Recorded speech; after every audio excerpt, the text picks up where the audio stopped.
گھر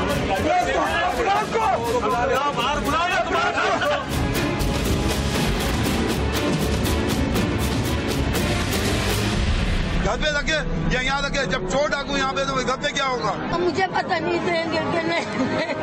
ہم لوگوں کا تو بیڑا گرک ہو گیا، ستیہ ہو گیا، مر جائے لوگ بے ہوش ہونے شروع ہو گئے. ہفتے کی شب نشتر روڈ پر واقع نجی بینک کے ساتھ ہی بنے پاکستان لاکرز میں 2 ملزمان دیوار پھلانگ کر داخل ہوئے اور نجی سیکیورٹی گارڈ کو بآسانی یرغمال بنا کر کارروائی کا آغاز کیا. ملزمان اپنے ساتھ ویلڈنگ کٹرز اور دیگر سامان بھی لائے تھے. بینک میں 1670 لاکرز موجود تھے، جن میں 52 لاکرز کو کاٹ کر ان میں موجود زیورات، نقد رقم اور دیگر قیمتی سامان لوٹ لیا گیا. یہ خبر قہر بن کر لاکرز مالکان پر گری اور متاثرین وہاں پہنچے اور شدید احتجاج کیا. ان میں زیادہ تر وہ افراد تھے جو ریٹائرڈ زندگی گزار رہے ہیں. زندگی بھر کی جمع پونجی لٹ جانے کے بعد ستم ظریفی یہ ہے کہ انہیں صحیح صورتحال سے آگاہ بھی نہیں کیا جا رہا. یہ لسٹ لگی ہے، اس پہ نہ کوئی سائن ہے نہ اسٹیمپ ہے، کوئی چیز نہیں ہے اس کے اوپر. یہ کس طریقے سے ایتھینٹک ہو سکتی ہے؟ صبح 12 لوگ کرتے، ابھی 60 لوگ کر دیے ان لوگوں نے. نہیں دیتے ہیں، پتہ نہیں اندر دیکھ کے یہ لوگ خود کتنے کرنے والے ہیں. ابھی تھوڑی دیر کے اندر دوسری مہر لگ جائے، دوسری لسٹ آ جائے گی، ہم کیا کریں گے پھر؟ کیسے معلوم ہوگا کہ یہ اوریجنل ہے یا نہیں ہے؟ میں بچوں کے لیے جمع کر کے رکھا تھا اپنی.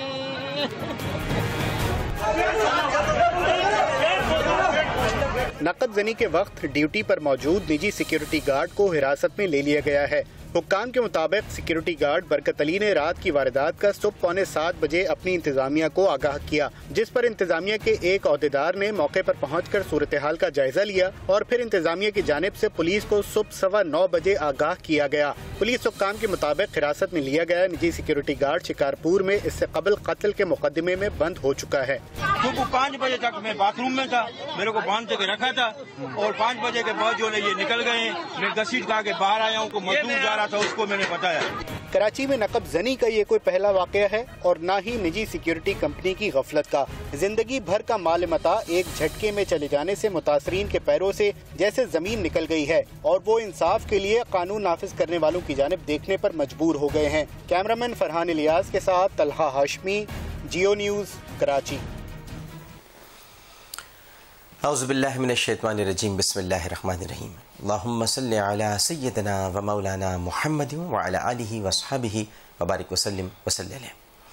السلام علیکم ناظرین، پروگرام عالم آن لائن کے ساتھ عامر لیاقت حسین حاضر خدمت ہے. طلحہ ہاشمی صاحب کی رپورٹ آپ نے ابھی دیکھی.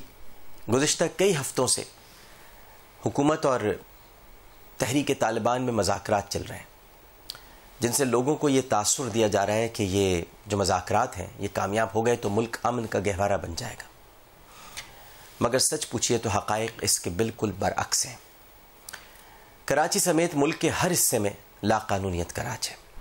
ہم ملک بھر میں تو بد امنی کی بات کرتے ہیں مگر کراچی کو بھول جاتے ہیں. کراچی میں کون سا امن ہے؟ بلکہ کراچی میں تو امن ہے ہی نہیں. دن دہاڑے شہریوں کو لوٹا جا رہا ہے. ابھی آپ نے دیکھا کہ کل نجی بینک میں دن دہاڑے ڈاکوؤں نے بینک لوٹ لیا، لاکرز توڑ کر لوگوں کی جو جمع پونجی تھی اس سے ان کو محروم کر دیا.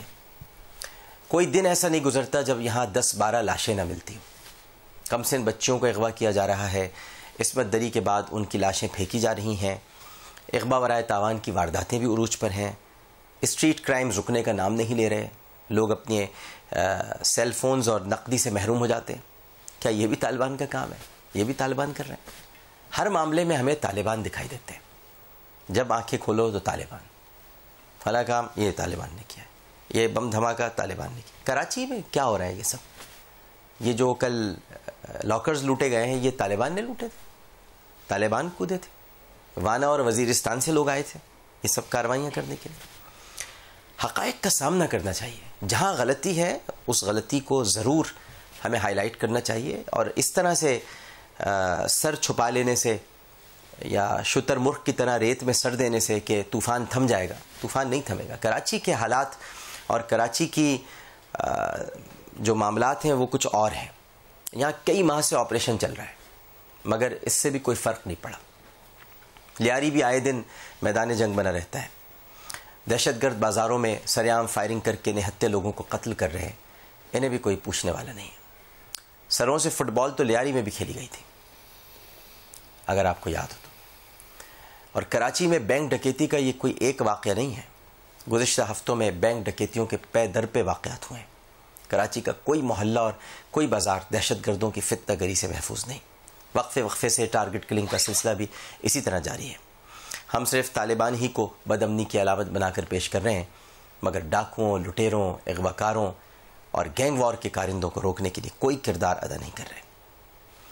آپ آج سے عالم آن لائن میں اپنی رائے کا اظہار ٹویٹر پر بھی کر سکتے ہیں، اور @عامر لیاقت اس وقت وہاں پر آپ کو سوال بھی مل جائے گا اور آج کا موضوع بھی. اور میں یہ بھی آپ کو بتا دینا چاہتا ہوں کہ میرا فیس بک پر کوئی اکاؤنٹ نہیں ہے، کبھی بھی نہیں بنایا تھا اور نہ ہے. جتنے اکاؤنٹ ہیں میرے نام سے سارے فیک ہیں. صرف ٹویٹر پر میرا یہ اکاؤنٹ ہے @عامر لیاقت. اس کے علاوہ میرا کوئی اکاؤنٹ نہیں ہے، لہٰذا آپ اس پر اپنی رائے کا اظہار کر سکتے ہیں، بھیج سکتے ہیں. ہمارے ساتھ تشریف فرمائے ممتاز عالم دین، رئیس دارالافتاء فیضان شریعت، ہیڈ آف شریعہ board Saylani welfare international, incharge شعبہ تخصص فی الفقہ دارالعلوم نئی میاں کراچی، اور 15,000 فتاوی اب تک ماشاءاللہ جاری کر چکے ہیں. مفتی محمد وسیم اختر المدنی صاحب، السلام علیکم. وعلیکم السلام. مزاج گرامی، ان کے ساتھ تشریف فرما ہے منسلک ہیں آپ جامعہ بن نوریہ عالمیہ سائٹ کراچی سے، امام و خطیب ہیں جامع مسجد یاسین، متعدد کتابوں کے مصنف ہیں، اور اسلامک اسٹڈیز اور انٹرنیشنل ریلیشنز میں آپ نے ماسٹرز کیا ہوا ہے، مفتی فضل سبحان صاحب، السلام علیکم. وعلیکم السلام. مزاج گرامی، شکر ہے مالک.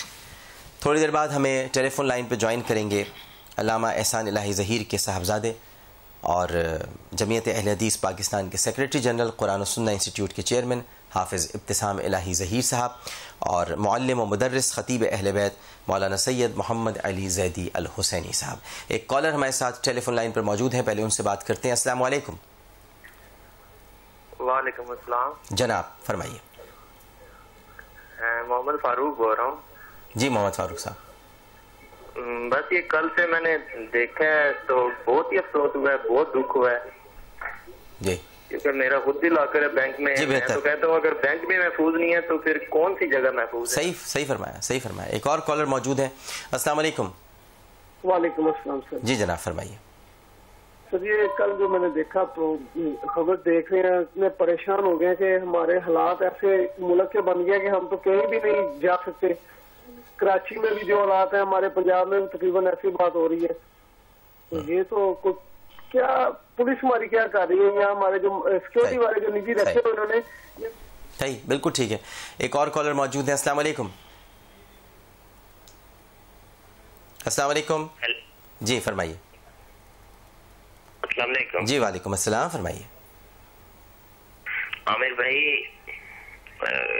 ایک تو میرے پاس الفاظ نہیں ہیں کہ میں خوشی کا اظہار کروں آپ سے بات کر کے، مجھے اتنی خوشی ہو رہی ہے. موضوع پہ ذرا مجھے بتا دیجئے کیا کہنا چاہیں گے. موضوع جو آپ بتا رہے تھے میں نے بہت دیر سے آیا، میں صحیح نہ میں نے سمجھا. چلیں بالکل ٹھیک ہے، بہت شکریہ. آپ سب نے ہمیں ابھی کالز کی، اور بھی آپ کال کر سکتے ہیں، ٹویٹر پر اپنی رائے کا اظہار بھی کر سکتے ہیں، SMS بھی کر سکتے ہیں، تاکہ اگر آپ کال نہیں کر پا رہے ہیں یا ٹیلی فون لائنیں بزی ہیں تو آپ کم از کم اپنی رائے کا اظہار ٹویٹر پر کر سکتے ہیں. فضل سبحان صاحب، آپ سے گفتگو کا آغاز کریں گے. اب یہ جو ہم ہر معاملے میں جب بھی کوئی مسئلہ ہوتا ہے ہم کہتے ہیں جی یہ طالبان نے کیا ہے. ایک کراچی میں ٹارگٹ کلنگ، لاشوں کا ملنا، اور بڑی بے دردی سے قتل کیا جاتا ہے. یا تو یہاں صرف گولیاں نہیں چلائی جاتی ہیں، بلکہ جو لاشیں ملتی ہیں سر میں گولی ماری جاتی ہے اور ٹارگٹ کر کے مارا جاتا ہے. پھر یہاں پر بھی ایسا واقعہ ہوا ہے، لیاری کا میں نے ذکر کیا کہ سر کاٹ کر اس سے فٹ بال کھیلی گئی ہے. تو یہاں بھی سب کچھ ہو رہا ہے، لیکن کراچی پس پردہ چلا جاتا ہے، دھندلا جاتا ہے کہ شاید یہاں پہ کچھ بھی نہیں ہو رہا ہے، جبکہ یہاں بہت کچھ ہو رہا ہے. اغوا برائے تاوان، اسٹریٹ کرائمز، قتل و غارت، اور اب یہ جو بتائیے ذرا پوری جمع پونجی لٹ گئی لوگوں کی. کتنے آس اور امید کے ساتھ لوگوں نے ایک ایک روپیہ جوڑ کر، وہ جو خاتون رو رہی تھیں کیسے انہوں نے جمع کیا ہوگا، سب لٹ گیا. کیا فرمائیں گے آپ؟ نحمدہ و نصلی علی رسولہ الکریم.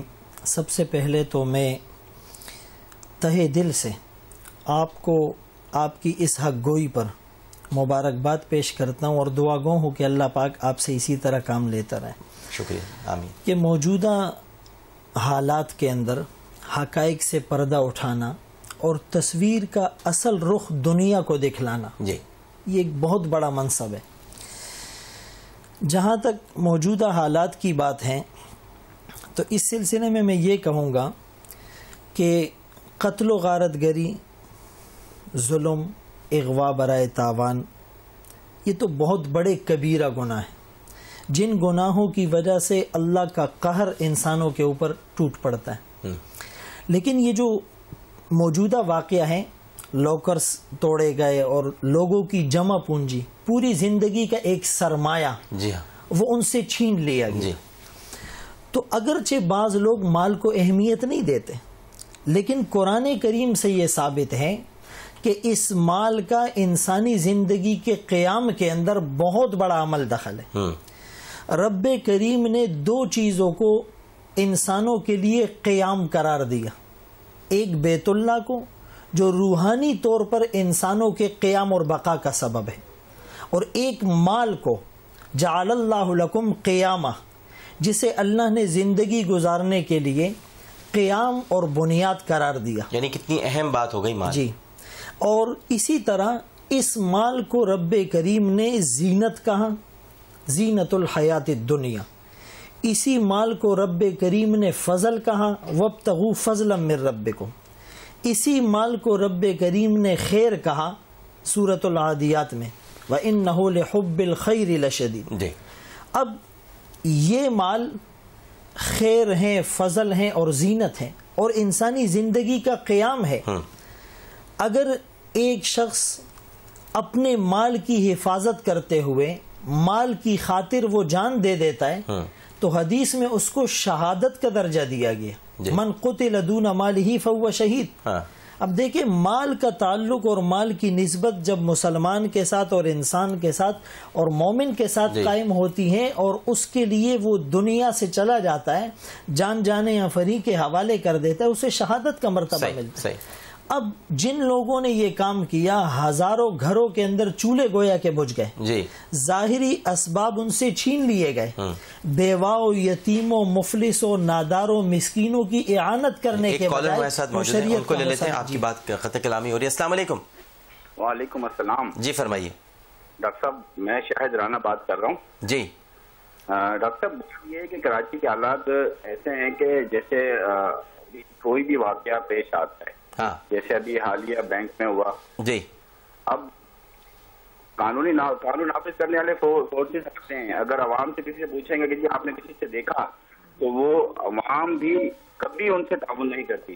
ٹھیک ہے، جو قوم، جو علاقے کے لوگ اگر خود نہ چاہیں گے، اگر تعاون نہیں کریں. اچھا، آپ یہ بتانا چاہ رہے ہیں کہ لوگوں کو تعاون کرنا چاہیے پولیس سے، اور اگر وہ سوال کر رہے ہیں اور پوچھنا چاہ رہے ہیں تو، لیکن یہاں تو بہت سارے مسائل بھی ہیں صاحب.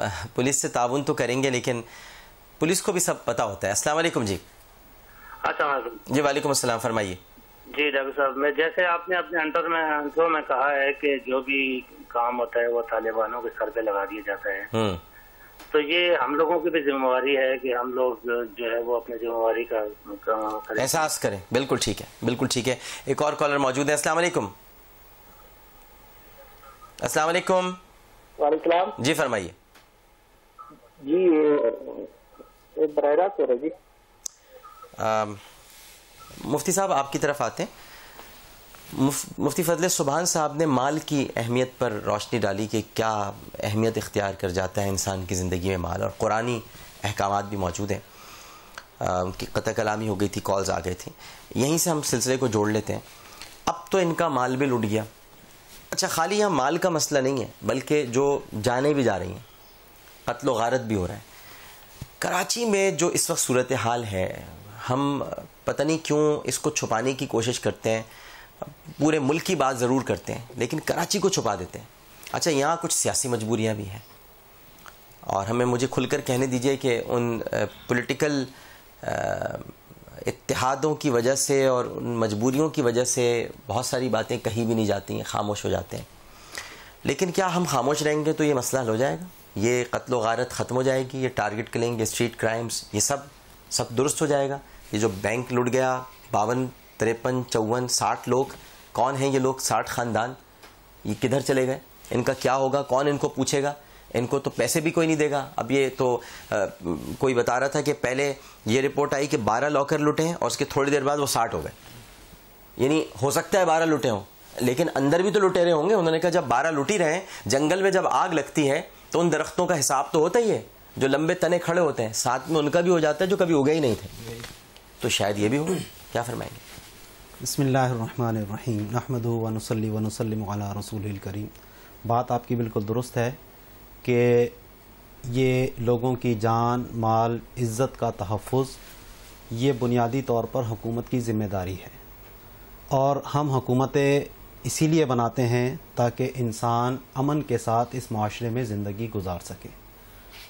اور اسلام کے جتنے احکام ہیں وہ 5 چیزوں کے گرد گھومتے ہیں جن کو ہم کلیات خمس کہتے ہیں, جس میں سب سے پہلے آتی ہے جان کا تحفظ, دوسرے نمبر پہ آتا ہے مال کا تحفظ, تیسرے نمبر پہ آتا ہے نسب کا تحفظ, چوتھے نمبر پہ آتا ہے عقل کا تحفظ, اور 5ویں نمبر پہ آتا ہے دین کا تحفظ. تو اسلام کا جتنے معاملات ہیں صرف جان مال اس میں بنیادی اہمیت رکھتی ہیں, اور اگر کوئی حکومت ان 2 چیزوں کو پورا کرنے میں کامیاب نہیں ہوتی تو وہ دنیا میں بھی جو ہے مورد الزام ٹھہرائی جائے گی اور آخرت میں بھی اس کی پکڑ ہوگی. صحیح. حضرت ابو بکر صدیق رضی اللہ تعالیٰ عنہ جب خلیفہ بنے تو آپ نے یہی فرمایا کہ جو تمہارا کمزور ہے وہ میرے نزدیک طاقتور ہے, اور جو تمہارا طاقتور ہے وہ میرے نزدیک کمزور ہے, کہ جب تک میں اس سے ظالم سے مظلوم کا حق وصول نہ کر لوں میں چین سے نہیں بیٹھ سکتا. تو یہ جو ظالم اس وقت دندناتے ہوئے پھر رہے ہیں, جو لوگوں کی جان کا جو ہے وہ پامال کر رہے ہیں, لوگوں کے مال لوٹ رہے ہیں, اگر ان پہ ہاتھ نہیں ڈالا گیا تو یہ اسی طرح دندناتے پھریں گے جب تک ان کو روکیں گے نہیں. یہ انسانی نفس ایک ایسی ہے کہ جب وہی تو سوال ہے کہ وہ کیسے روکیں گے. ہم تو سب خاموش ہیں, ہم تو کچھ بولتے ہی نہیں ہیں, کسی کے سامنے ہماری آواز ہی نہیں نکلتی. وہ کسی کے سامنے آپ کو پتہ ہے کہ حکومت کے لوگ ہیں, اقتدار کے لوگ ہیں, اتحادی ہیں, تو آپ تو بول نہیں سکتے ان کے سامنے. جب تک انسان کو خود اگر پیٹ میں جس کے درد ہے وہ بتائے گا نہیں تو سامنے والے کو اس کے تکلیف کا احساس نہیں ہوگا. تو بہت ہے مفتی صاحب, لیکن بول نہیں رہے, بولنا پڑے گا. اور جب تک بولیں گے نہیں, عہد نو کا اس سے بڑھ کر سانحہ کوئی نہیں, سب کی آنکھیں جاگتی ہیں, بولتا کوئی نہیں. دیکھیں ڈاکٹر صاحب, ہر آدمی بولتا ہے لیکن اس کی رسائی اور اپروچ کہاں تک ہے یہ ایک مین مسئلہ ہے. جیسے آپ اس پروگرام کے توسط سے حق گوئی کر رہے ہیں, نبی علیہ الصلوۃ والسلام کا فرمان ہے افضل الجہادی من قال کلمۃ حق عند سلطان جائر, کہ سب سے افضل جہاد یہ ہے کہ ظالم جابر بادشاہ کے سامنے حق گوئی کا جرت کا مظاہرہ کیا جائے. اب یہ تصویر کا رخ دنیا کو دکھانا, ڈاکٹر صاحب دکھا رہے ہیں, میں دکھاؤں, آپ دکھائیں, ہم اپنی سیاسی مجبوریوں کو بالائے طاق رکھ کر, ہم اپنے ذاتی مفادات کو پس پش ڈال کر اگر صرف حق گوئی پر اتر آئے تو بھی انشاءاللہ اس مسئلے کا حل آ جائے گا. رب کریم بھی انسانوں کے عمل کو دیکھتے ہیں. حدیث میں آتا ہے اعمالکم عمالکم, تمہارے عمل ہی تمہارے حکمران ہیں, اور یہ حق گوئی یہ عمل کا ایک بنیادی سبب, اور جیسے میں کہوں ریڑھ کی ہڈی ہے. تو سب سے پہلے تو ہم نے, جیسے ڈاکٹر صاحب نے کہا, کہ تصویر کا اصل رخ دنیا کو دکھایا جائے کہ اس وقت کراچی کے اندر قتل و غارت گری ہو رہی ہے, ایک انسان کا قتل فکأنما قتل الناس جمیعا. اور شریعت کا حسن تو یہ تھا, جہاں میری بات ادھوری رہ گئی, کہ ہم بذات خود مفلسوں کے ساتھ, ناداروں کے ساتھ, بیواؤں کے ساتھ تعاون کریں, بجائے اس کے ہم انہی کا مال کھائیں, یتیموں کا مال کھائیں. قرآن میں آتا ہے یأکلون فی بطونہم نارا, یہ اپنے پیٹ میں جہنم کی آگ بھر رہے ہیں. اور یہ حکمرانوں کی ذمہ داری ہے, کوئی بولے نہ بولے. حضرت عمر رضی اللہ تعالیٰ عنہ تو اسی بات پر اپنا محاسبہ کرتے ہیں کہ اگر دجلہ کے کنارے ایک کتا پیاس سے مر جائے تو عمر تجھ سے اس کی پوچھو. بالکل صحیح بات. ہمارے ساتھ اس وقت ٹیلی فون لائن پر موجود ہیں مولانا سید محمد علی زیدی الحسینی صاحب, خطیب اہل بیت اور معلم و مدرس. السلام علیکم. السلام علیکم مولانا صاحب, میری آواز آپ تک پہنچ رہی ہے؟ مولانا سید محمد علی زیدی الحسینی صاحب, تو بڑی دیر آپ نے لائن ڈراپ ہو گئی, ماسٹر کنٹرول روم سے بہت دیر میں پتہ چلا. مفتی صاحب اسی سلسلے کو ہم آگے بڑھاتے ہیں. اب یہ تو ہمارے سامنے ایک پوری صورتحال موجود ہے کہ کراچی کی جو واقعات ہیں اور جو ابھی یہ ریسنٹلی جو کل واقعہ ہوا ہے، اب اگر ہمارے پاس سوالات یہ آ رہے ہیں ای میلز کے ذریعے بھی اور ایس ایم ایس کے ذریعے بھی، کالز بھی جو شروع میں آئی تھیں جب پروگرام شروع ہو رہا تھا، کہ ان خاندانوں کا اب کیا ہوگا، ان کا مداوع ان کے دکھوں کا کیسے کیا جائے گا، شریعت کیا کہتی ہے، حکمرانوں کو کیا کرنا چاہیے جب اتنا، یہ تو بہت بڑا واقعہ ہے، کسی کا سب کچھ لٹ گیا تو، مگر ہمارے یہاں تو یہاں جوں نہیں رینگتی، ادھر کچھ نہیں ہوتا، تھر میں لوگ بھوک سے مر جائیں، کچھ کوئی مسئلہ نہیں ہے، کوئی بڑی بات نہیں ہے۔ اب شریعت کیا کہتی ہے، حکمرانوں کو کرنا کیا چاہیے، یعنی ان لوگوں کے ساتھ جن کا پوری جمع پونجی لٹ گئی ہے؟ پہلی بات تو یہ ہے کہ اس کے اندر جو بینک انتظامیہ تھی اس کو بھی دیکھا جائے گا، کیونکہ لوگوں نے اپنے جو اموال ان کے پاس رکھوائے تھے یہ مفت میں نہیں رکھوائے تھے، اس کی وہ باقاعدہ اجرت ادا کرتے تھے، تو اور اگر مال کی حفاظت اجرت کے بدلے میں دی جائے تو اس کے اوپر اس کا ضمان ہوتا ہے، اور یہ ذمہ داری اس بینک انتظامیہ کی بنتی ہے کہ وہ لوگوں کے جو نقصانات ہوئے ہیں وہ ان کو پورا کرے، اور یہ گورنمنٹ کی ذمہ داری ہوتی ہے کہ اس معاملے میں پھر وہ ان لوگوں کے اوپر پریشر ڈالے تاکہ ان لوگوں کا جو تلافی ہے وہ ہو سکے۔ صحیح۔ اگر انتظامیہ بینک کی بالکل کمزور ہے کہ اس کے پاس ہے ہی نہیں، تو پھر گورنمنٹ کو چاہیے کہ یہ جو لوگوں سے حکومت کو چاہیے جو پیسہ وصول کرتی ہے اس سے انہی لوگوں کو، مطلب حکومت کو چاہیے نا، حکومت کی ذمہ داری بنے گی۔ بالکل صحیح ہے۔ محمد علی زیدی الحسینی ہمارے ساتھ ٹیلی فون لائن پر موجود ہیں۔ السلام علیکم۔ وعلیکم السلام۔ جی مزاج گرامی، الحمدللہ لائن ڈراپ ہو گئی تھی آپ کی، آپ سے گفتگو کرنا چاہ رہے تھے۔ یہ 52 لاکرز لٹ گئے، 52 خاندان ہوئے نا یہ تو اب ان 52 خاندانوں کی دادرسی کون کرے گا مولانا محمد زیدی الحسینی صاحب؟ حکومت کو کرنا چاہیے یا یہ اب خود ہی رود ہو کے چپ ہو جائیں، جیسے پہلے کسی نے، اگر آپ کو یاد ہو کراچی میں ان کو منافع کے نام پر بہت سارے ان سے پیسے لے لیے گئے تھے اور وہ ساری کمپنیاں پھر اپنا کاروبار بند کر کے بھاگ گئی تھیں اور سارے اس میں سے کئی لوگ انتقال کر گئے تھے، تو اب یہ جو 52 خاندان ہیں کیا ان کو پیسے دے گا ان کو کوئی واپس حکومت کی طرف سے؟ بسم اللہ الرحمن الرحیم۔ ڈاکٹر صاحب بہرحال ابھی وقت نہیں ہے، ورنہ میں آپ کے بارے میں جو چند جملے ضرور کہتا ہے اس بارے میں کہ جو کام آپ کر رہے ہیں الحمدللہ وہ اس پر میں مزید وقت نہیں لینا چاہتا، میں براہ راست اپنے موضوع پر آتا ہوں کہ بہت اچھا آپ نے بات یہ ہے کہ قبلہ میرے دونوں علماء کرام تشریف فرما ہے، ان کی گفتگو میں سن رہا ہوں تو وہاں ذرا سا ایک مجھے ان کی اجازت سے اور بڑی معذرت سے ایک بات اور عرض کر دوں کہ جہاں پروردگار عالم نے زینت قرار دیا، خیر قرار دیا مال کو، وہاں المال والبنون فتنۃ فی الحیات الدنیا بھی کہا گیا، اور اس کے علاوہ مال کو ممل حیات الدنیا الا متاع الغرور بھی کہا گیا کہ یہ مال دنیا جو ہے یہ غرور ہے، دھوکہ ہے، فتنہ کے معنی آزمائش کے ہیں۔ تو میں ذرا سا ہٹ رہا ہوں، یعنی کہ گفتگو سے موضوع سے نہیں ہٹ رہا ہوں، مگر میں یہ گزارش کرنا چاہ رہا ہوں کہ حکومت کا جو حال ہے اس پہ آپ بھی بولتے رہتے ہیں، یہ میرے بزرگ مفتیان کرام بولتے رہتے ہیں، میڈیا بولتا رہتا ہے، ساری دنیا بول رہی ہے ان کی حالتوں کے اوپر، پوری تاریخ انسانی، ہماری تاریخ اسلام، یہ حکمرانوں کا جو حال ہے اس کے اوپر تو بولنے کی بات الگ ہے، لیکن بات یہ ہے کہ ہماری اپنی بھی کچھ ذمہ داری ہے کہ ہم اتنا مال اب یہ دونوں آیتیں قرآن مجید کی ہمیں متوجہ کر رہی ہیں کہ پیغمبر گرامی صلی اللہ علیہ وسلم کی ایک حدیث مبارکہ یہ بھی فرماتی ہے کہ جہاں مال ایکیومولیٹ ہو جائے، جہاں مال مرتکز ہو جائے، جہاں مال حد سے زیادہ جمع ہو جائے تو یہ سمجھ لو کہ کسی کا حق مارا گیا۔ تو میں ان بیچاروں کی بات نہیں کر رہا ہوں کہ جن کا مال لوٹا گیا، قدر نہیں کر رہا ہوں، بالکل یہ نہ سمجھا جائے، نہ آپ سمجھے، نہ جہاں تک میری آواز پہنچی ہے سمجھے، لیکن بہرحال میں ایک نقطے کی طرف توجہ دلانا چاہتا ہوں کہ ہمارے معاشرے میں ایک یہ بہت بڑا مسئلہ ہو گیا ہے کہ ہم بھوکے کو بھوکا دیکھ رہے ہوتے ہیں اور ہمارے لاکرز جو ہیں وہ زیوروں سے بھرے ہوئے ہوتے ہیں، ہم پیاسے کو پیاسا دیکھ رہے ہوتے ہیں، ہم تھر کو دیکھ رہے ہوتے ہیں۔